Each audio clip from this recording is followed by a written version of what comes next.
Història de Tabalet. Adaptació de Maria Teresa Codina, Marta Mata i Maria Aurèlia Valeri. Il·lustracions de Pere Joan. Una vegada era un conillet tot cobert de pèl gris. Vivia amb la seva mare en un niu calentó sota terra, al fons d'un cau. Es deia Tabalet i la seva mare, Marieta Cuacurta. Cada matí, quan la Marieta Cuacurta sortia a buscar l'esmorzar, deia al seu fill: «Ara, Tabalet, queda't ben quietó i no et moguis del niu. Vegis el que vegis i sentis el que sentis, no et moguis pas. Mira que ets un conillet de bolquers». I Tabalet contestava: «Sí, mare». I quan la seva mare ja era fora, ell s'estava molt quietó amb el morro enfonsat en l'herba verda.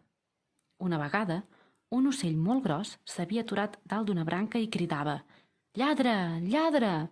Però Tabalet no va bellugar peu ni cama. Va quedar-se ben quietó. Una altra vegada, una marieta de 7 taques es passejava per damunt d'una herba, però pesava tant que quan va arribar a la punta va caure de tomballons de dalt a baix. Tabalet es moria de ganes de riure, però no va bellugar peu ni cama. Va quedar-se ben quietó. Un dia, el sol escalfava molt i tot semblava adormit.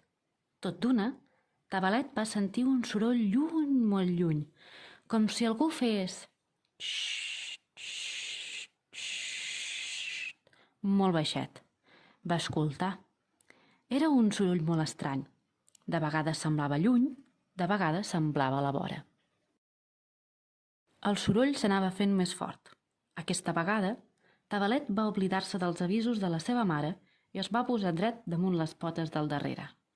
El soroll va parar. «Va», es va dir Tabalet, «ja no sóc cap criatura. Ja tinc 3 setmanes i vull saber què és aquest soroll».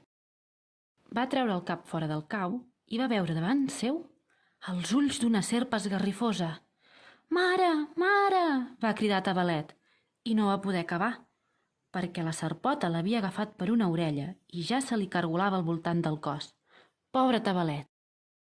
Però la seva mare l'havia sentit. Va saltar per damunt les argelagues, va rodar per les pedres, va travessar herbes i mates corrent com el vent. No era gens poruga ara, la Marieta Cuacurta. Era una mare que corria a salvar el seu fill. La mare, quan va veure que la serp s'emportava Tabalet, va fer un bot i va saltar a l'esquena d'aquella serp esgarrifosa, i la va esgarrapar i la va mossegar. La serp va xiular rabiosa, però no hi havia manera que deixés el Tabalet. La Marieta Cuacurta va saltar de nou sobre la serp i aquesta vegada li va arrencar un tros de pell amb les ungles. Tant va mossegar i esgarrapar que la serp, per defensar-se, no va tenir altre remei que deixar anar Tabalet. El conillet va rodolar com una pilota i va arrencar a córrer: «Cames, ajudeu-me». La Marieta Cuacurta corria davant d'ell i li ensenyava el camí. «Corre, corre!», li cridava la mare. Tabalet no havia de fer més que seguir la taqueta blanca que la seva mare tenia a la punta de la cua. El va dur lluny, molt lluny, on la serp no pogués trobar-los mai més. I allà, la Marieta Cuacurta es va fer un altre cau per a ella i en Tabalet.